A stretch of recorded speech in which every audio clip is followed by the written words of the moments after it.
Top 5 deep ocean secrets that still puzzle scientists. Part 3. Fact number 5.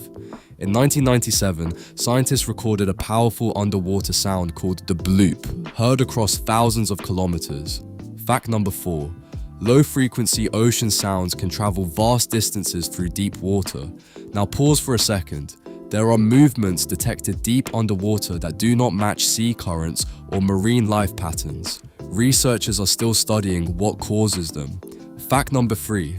Deep-sea sensors sometimes detect slow-moving masses along the ocean floor.